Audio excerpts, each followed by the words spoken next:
Coogs house. College football has become a big money game. And according to AD Eddie Nunez, Houston is all in.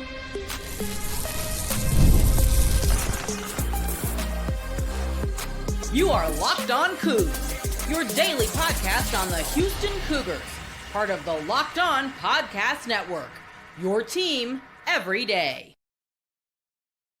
Welcome to Locked On Coogs, daily podcast all about your Houston Cougars. I'm your host, Houston-born teacher and coach Parker Ainsworth. And whether you're a Houston fan or just a hater who came to step by, thank you for making Locked On Coogs your first listen of the day. Appreciate you making us your first listen each and every day here at Locked On Coogs. If you want to join the conversation but you don't know what to say, tell us in the comments down below which sock you put on first in the morning. With how cold it is, I'm putting on a couple socks these days. Today's show is brought to you by FanDuel, America's #1 sports book. We got more on that fun later. We're talking about the future of football in this episode, and we got a lot of stuff going on here. In the last part, I want to talk some about guys going to be taking snaps and the future of football at the University of Houston. The second thing, I want to talk a little bit about the NIL situation and some updates in that. But first and foremost, Houston formally announces via the Houston Chronicle that they are all in on the future of revenue sharing in sports. Now, this involves kind of some backstory for the folks that maybe don't know all about what's going on with the House settlement and all of that.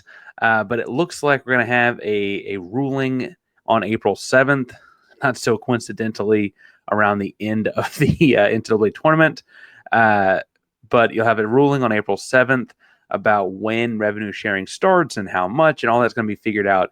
But it sounds like it's just a matter of what those numbers and details are, not necessarily if it's going to happen, right? That's one thing that I think is very bipartisan right now across the country, is that college athletes are about to get paid by schools. It's just how much, how it divvies up, and how the rules shake out with that. This number has been kind of thrown around. Some people have said as high as 22 million. Some people have said down as low as 20. It sounds like everything's kind of even at the last however many reports across the country have been $20.5 million from the school to the athletes. The big number there, the big deal there is that this is money entirely out of the athletic budget. This is completely separate from the NIL kinds of numbers. And that means it's up to athletic departments to find where that money comes from. According to Eddie Nunez, Houston's going to find that money. He tells the Houston Chronicle that Houston is all in to contribute the maximum allowed money, even if that's as high as $20.5 million. Quote, "We're going all in. We're doing this at the highest level we can." Now, again, with the expectation being this gets ruled on April 7th, it would go into effect on July 1st. This really starts affecting athletes next fall, right?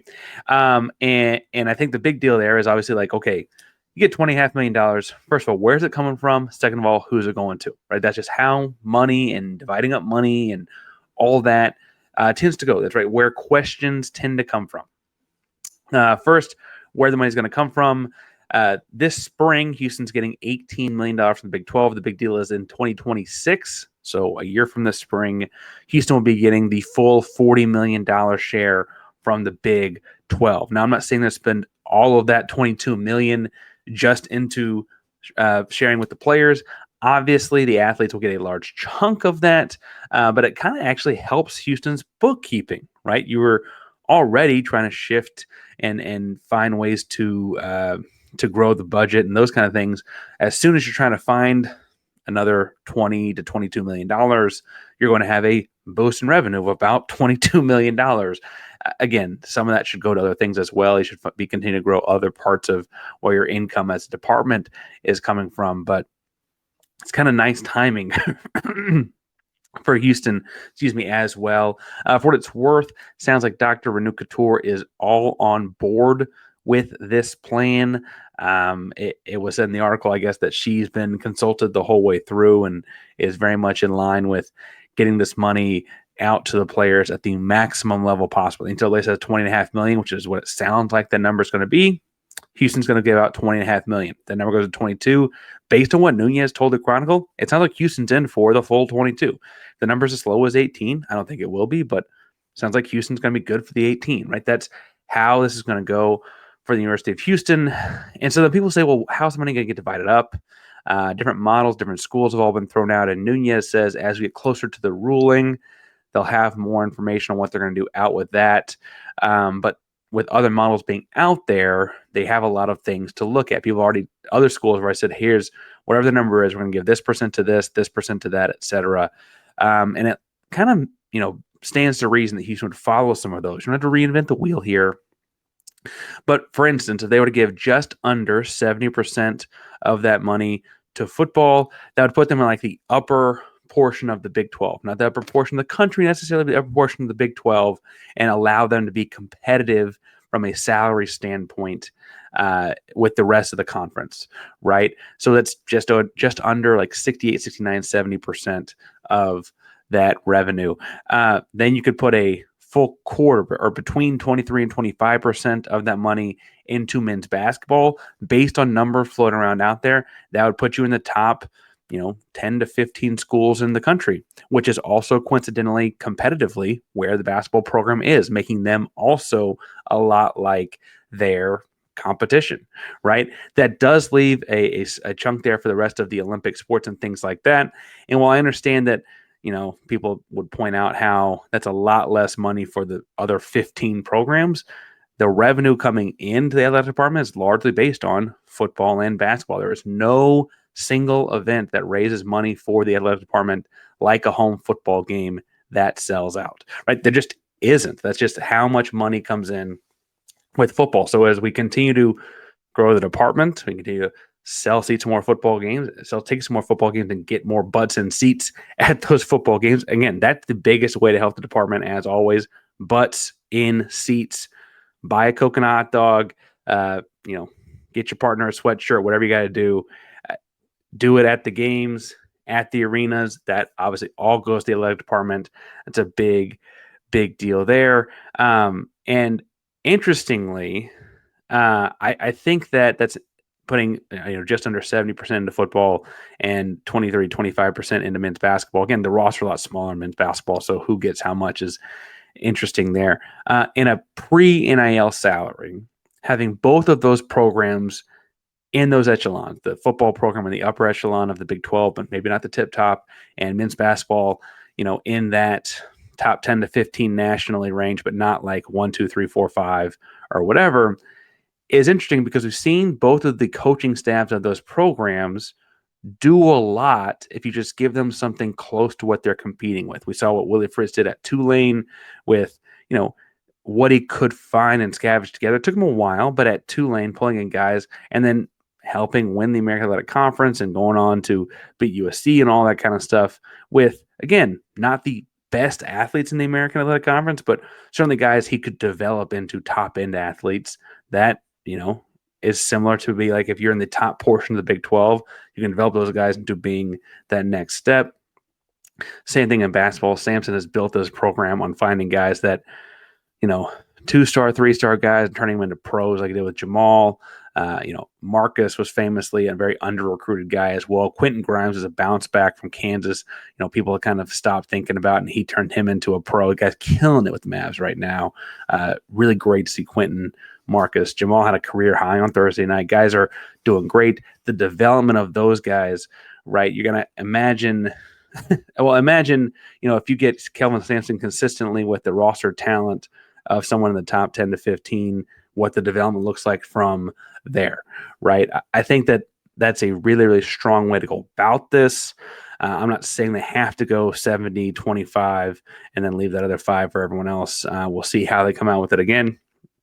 It sounds like Nunez is going to give out those numbers much closer to the actual House ruling. Again, once you have the actual millions of dollars amount, you're going to make the percentages line up with it more evenly. And, why would you do 69% as opposed to 70% if it's only this much different? So I can see how that's going to add up later.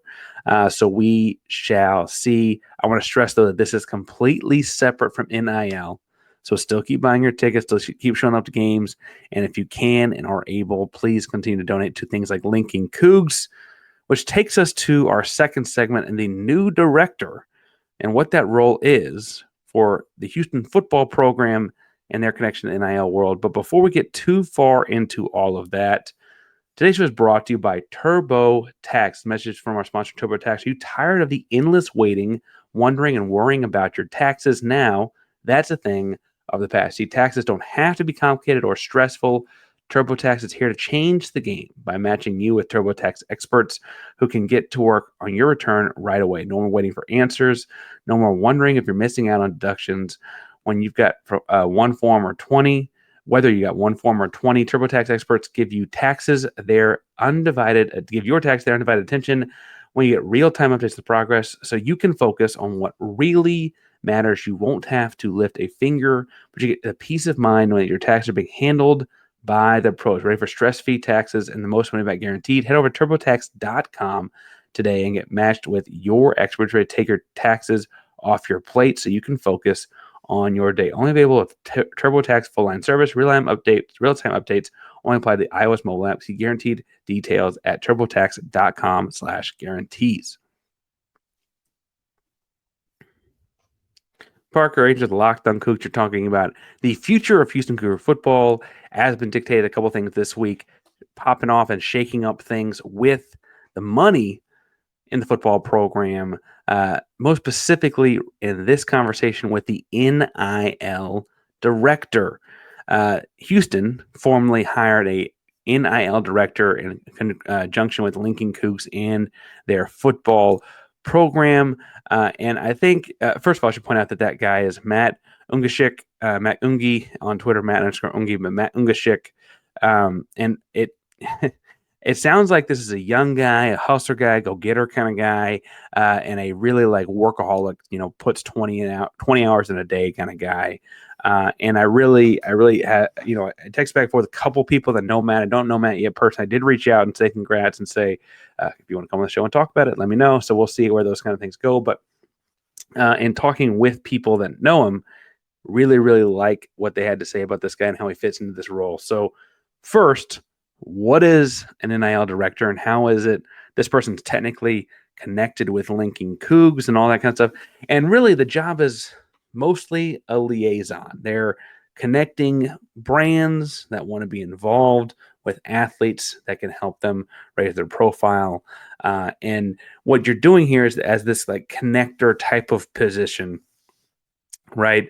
You're constantly, you see Landon Gosling do this with the basketball side of things. That's kind of what you're looking at here on the football side, as Ungashick's going to be really working with football specifically. It's part of his title as the football director in coordination with Lincoln Cougs, the NIL collective.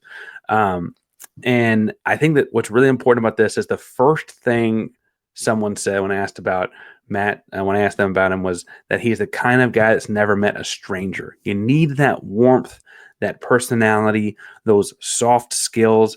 You need those when you're doing something like this, like constantly introducing athletes to brands to athletes. Further, you're going to want to have someone that's warm and welcoming to those athletes and deals. Now, Matt's background after graduating from the University of Houston 2018 was he was briefly in the business world. Then he was involved in some talent analysis and cap evaluation stuff with the pros. Most recently, though, he was a scouting player and personnel guy at the University of Houston, had that job for a couple of years, a couple of different coaches. I think it speaks volumes, frankly, that he kept the job in the coaching change. I think, first of all, friend of the show, Martin, has talked about how hard that was for a guy like him, right? And so I think that it speaks to the personable level that Matt Ungashick brings. And I also think that it means that, it shows, I should say, that the guy is really here for the University of Houston and gets the culture of the school through and through, bouncing between a couple different football programs there. He also, as far as an evaluator, personnel and football sides of things, I think was really going to be good at, as a recruiter, you got to get to know the personality of the kids you're bringing in. And I think that's going to serve him really well in this as well, as a guy that's going to be selling those personalities to brands. He's had to, sell those personalities to coaching staffs. Like, hey, I think we should go get this safety. Here's why. I think this guy's a great fit for us. Here's why. I think this guy can help us out here. Here's why, right? You're doing now the same thing with other brands and groups coming in that want to get involved with Houston Cougar football. You're going to be doing a lot of cold calling and recruiting, do the same kind of thing, and scouting, do a lot of the same kind of things too, and breaking things down like that. But I think the biggest thing this hire does to me is it tells me a lot about the intentionality of what we're doing as a program, right? We're entering the second year of Willie Fritz as the head coach of this football team, and we're moving into a whole different world in the NIL space and college football space. And that's frankly, we mentioned the House settlement in segment 1. That's all about to change for what it's worth. And it's probably going to change again 18 months after that, and again 18 months after that. And that might be the slowest timeline of change for this. But Houston went out and got a young guy. When you look at these positions across the country, they're typically guys that are on the younger side, but someone who has some time on task, both in business and with the University of Houston and with football. And so I think that's an important resume for this. And they went on and got a guy and said, hey, your single job is connecting brands with players through linking through linking Cougs. And they said it cleaner than I did just there. And I think the deal there is, as much as I try not to spend entire shows besmirching the last guy, I don't think the previous administration would have done this bluntly. I know that they had connection to Lincoln Cougs before that, and I know they had, frankly, I think Holberson had his son on at one point too. But I think that the big deal to me here is it's like, this is this dude's lone job, right? It's like, hey, what you're doing is you're taking brands and connecting them to players. And so whether that's, I think Jamal Shedd had things like Electrolyte. I think we just saw pictures the other day surfaced of Manuel Sharp taking pictures of Powerade, big brands like that. Or if it's more local stuff, there've been the Ryan Elvin Star Pizza kind of stuff. Whatever the case may be, Houston's got dedicated resources to this, dedicated efforts to this. And is it late to the game? Probably. Is it nice to be in it at all? Yes. Is it another sign in the same day as the quotes from Nunez about being all in on the revenue sharing, all that kind of, is it nice to see them all happening at the same time? Yes, because again, this is the future of college football. If Houston's going to be involved in making runs at the Big 12, if Houston's going to be involved in making runs at the college football playoff, if Houston's going to be involved in taking this program to that next level, which we've been close to in the past. I mean, 2015 and 16 were not that long ago, counter to what some commenters may say some days. Like this, it wasn't that long ago this program was competing at a nationally recognized high level, right? And I understand the 2021 season did happen, and there's been one, but as a whole, right, you're not that far removed from a Peach Bowl in the grand scheme of things. The sport's just changed a lot, and you didn't keep up with it. This is a step towards keeping up with it. Now, I'm not one about keeping up with the Joneses. It's kind of the same money. I'm not saying I have the same kind of deals or whatever necessarily off the jump here, but having people dedicated to this within the program is really, really important. And frankly, as we're getting to an age where transfer portal guys are speaking through agents, and you're having a lot of guys like, hey, I don't want to talk money, talk to my money guy. Now Houston football has a money guy to do the same thing for Fritz. It allows a lot of the football side of the staff to focus on football. A lot of those kind of conversations can happen with, hey, money guys, go talk. We'll talk X's and O's. And I think that's really important because while Fritz has a lot of great energy, and I frankly have been more than impressed by how vivacious and young he feels at times. And while he's at Houston, he's also not a young guy. He's focused on the X's and O's in the football. Let he and his staff do that, and let someone like Matt Ungashick or whoever, if he gets a staff, and like allow them to do the money side of things, right? And that's a really, really important step for the University of Houston and for Cougar football and for all of it. I'm excited about that. I think that, frankly, anyway, I think it's kind of thing that there were people saying like it recently, as in the last 2 or 3 weeks, that like there was no way Houston was going to get this involved in NIL and football and whatever. And then they hired a director of a department to just run straight face first into that. And so I think that that's all kind of funny as well. But more on that as things come out about what more specific things he's going to have on his plate. Again, just announced on Thursday. But as we get into the weekend and things like that, the future of Houston Cougar football is on the field this weekend. Trust me, you're not going to want to miss it. Let's talk a little bit about it in a second. But first, got to remind you, guys, that today's show is also brought to you by FanDuel, America's #1 sportsbook. And right now, if you go to FanDuel.com, you put $5 down, you get on the NFL playoffs or whatever you want to do. That $5 bet can turn into $200 in bonus bets, guaranteed. It's $200 back in bonus bets, win or lose, if you put down that first $5 bet. FanDuel app gives you everything you need, place live bets, same-game parlays, and so much more. Just visit FanDuel.com to join today. Get over $200 back in bonus bets. That's FanDuel.com. Make this playoff season unforgettable with FanDuel, the official sportsbook partner of the NFL. Parker Ainsworth, Locked On Coogs here, talking about the future of Houston Cougar football. And as I said, just a second ago, going to the break, the future of Houston Cougar football is on the field on national television this weekend. That is Keyshawn Henderson. Keyshawn, Navy All-American game this Saturday at noon Central Time on NBC. Keyshawn's been playing quarterback in the practices for that game. And man, the clips are fun, y'all. The clips are fun. It's fun to watch that dude play some football. Now, for the game itself, if you don't know about the Navy All-American game, it's 100 players in the country at high school each year. It's the 25th version of the game. The game has featured nearly 600 NFL draft picks, like 590-something.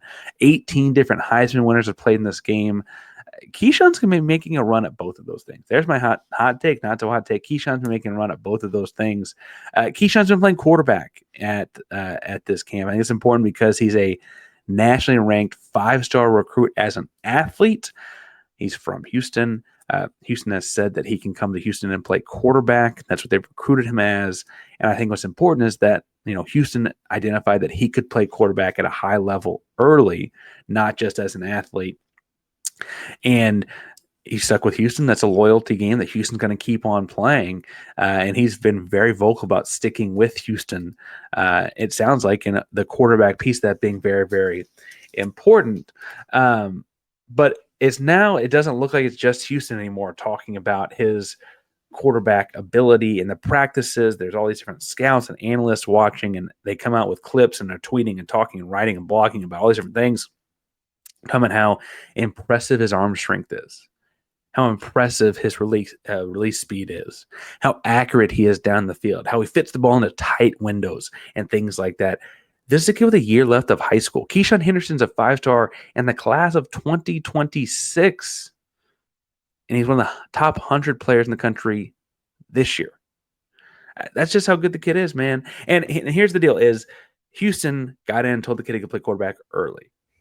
And that's important. He's going to come to Houston and presumably be a quarterback while he is there. He's also such a dynamic athlete that I'm a fan of running quarterbacks. Folks who listen to the show a lot know that. I don't think he's the kind of guy that you can keep off of the field when he shows up. He's a dynamic runner. Those clips are hard to find because he plays high school quarterback at Legacy Sports Sciences. But when you watch a 7-on-7 stuff and he gets the ball in the open field, he's electric. And then you watch him Legacy tape, and whenever he takes off running, the dude can boogie. But I wonder what that's going to look like at the college level. I've never been one that understands why people don't want athletic quarterbacks. It's kind of the only position in any sport I've heard someone say, I don't want the most athletic guy. I don't get that. I don't understand that. I don't want people. Why would you want, if I'm going to have one guy holding the ball and they're going to have 3 to 5 guys running at him full speed that are built like Goliath, I kind of want my guy with the ball to be fast, and Houston's got the fastest one coming in. Keyshawn's a great athlete. He's showing off his accuracy in these practices. I wonder, hear me out here, if he's on like a Ryan Tannehill path as far as positions go. I think he's actually going to be better than that. Tannehill was a pro. I get that. But Tannehill got to A&M as a athlete kind of guy out of a small town in northwest Texas called Big Spring. And he needed to work on his quarterback mechanics to play quarterback at the, I guess they were the Big 12 at the time level. And he got to A&M. He played receiver, but practiced quarterback a lot more his first 2 years there, and then made the shift over to quarterback his junior year and started at quarterback for 2 years, was a top 10 draft pick in the NFL, the rest is history, right? I think the timeline might be faster for Keyshawn. He might just play 1 year as something athletic out on the outside and then move him into, under center / behind center as a quarterback later. But I do think that that's a viable path for this guy as the future of the program, especially when you factor in that Houston's going to have they have 2 years of Connor Wegman, theoretically. Austin Carlisle is a top 20, great 2025 quarterback coming on campus. We'll see how that competition works out. And it could kind of interestingly turn into a couple of dominoes where you see Keyshawn on the field early, and he can be, a backup quarterback, learn the position, learn the college football level offenses and stuff like that, while also getting to go out there and make plays and help Houston win. Then he gets a year or two, maybe 3 as the starter, and then he goes pro as a quarterback. I think that's a natural progression of things because the kid's clearly got that it factor. The ball's got great zip on it when he throws it. He's gutsy in where he puts the ball, but he's got the accuracy to be gutsy, so it works out. He's also I think a lot of people, when they think of quarterbacks that get listed as athletes and play receiver at 7-on-7, stuff like that, they don't understand how those guys have such a great grasp of the offense. And it makes sense. He has to, at the 7-on-7 level, play multiple positions. And he also plays defense. That takes a lot of cerebral stuff to be able to do. And he's out there doing it all. I think that, interestingly enough, that I don't know what position he plays as a freshman at Houston. I do think he's the future of the program as a quarterback. I do think that they're going to hold true to their word there. And frankly, I think it's interesting that, 4 or 5 months ago, it was just Houston saying that. And now, as they get ready for this Navy All-American game on Saturday, everyone else is well, wait a second. This kid can kind of sling it. This kid can kind of play quarterback. This kid is going to be a really good quarterback. Oh, man, Houston got one, right? That's kind of what the line of thinking has been all week if you've been following people talking about this Navy All-American game. And I don't know. I think there's people that are freaking out about that, and I'll end with this. People are freaking out about that, I think, mostly because they're worried about getting scooped. The big NIL deal, the big whatever package at a bigger school that they can realize they can go out and get Keyshawn and come play and da-da-da-da-da-da-da-da. I don't mean to say that he won't hear those offers. I can't say that, and frankly, it'd be silly if he didn't. I'm watching Keyshawn play some high school football. I think everyone should be offering this kid. I'm really happy he committed to Houston. But hearing Keyshawn talk, it's very clear that loyalty is important to him. It's very clear that Houston being so blunt about, yes, you can play quarterback here, rubbed him the right way. It clicked well with him. It was important to him. And I think if I'm being honest about it, I think that those two things put together, him valuing that and him being a loyal kid, are going to work together to keep him as a Houston Cougar through signing day. Now it's a little over a year at this point, a little under a year at this point. But I'm very, very convinced that this is going to ride its way on out, especially with Houston being better next year, I think, than a lot of people are anticipating, because I think there's a lot of people nationally kind of sleeping on what Houston brought in the transfer portal and what Houston's gotten underclassmen, and frankly, what Boogie Johnson will look like with the passing game, right? So I think that a lot of that's going to work together to make this a great future of Houston Cougar football. Tell me in the comments down below if you agree. If you disagree, you can say that too, and I appreciate the comments in the description, but yeah, I think you're wrong. You can also find me on social media to talk about all these things as well at Painsworth512. It's PAINSWRTH 512 on all things Houston Cougars and more, wherever you get your social media kind of content. Locked On Cougs, primarily Locked On Podcast. Now, it's your team every day, wherever you get your podcast. Subscribe. If you want to subscribe to YouTube, hit the bell to know we're live. Houston plays Kansas State on Saturday in basketball. I will be returning from my own coaching of a high school basketball game and missed the start of that one. But we will talk about it as soon as it's over, so I'll catch the majority of it as well. We'll also be sure to try and get something out, whether it's a YouTube short or something to preview that one, talk a little bit about it. But if you want more on that game, my last tidbit is that yesterday, new guy Christian, who was lost on Kansas State, he's a great new addition to the Locked On team. He and I did a crossover talking to him about it. He told me a lot about Kansas State. We've been texting a lot since as well. Great guy, great show over there. Locked On Cougs, primarily. Again, Locked On podcast is your team every day. Go Cougs.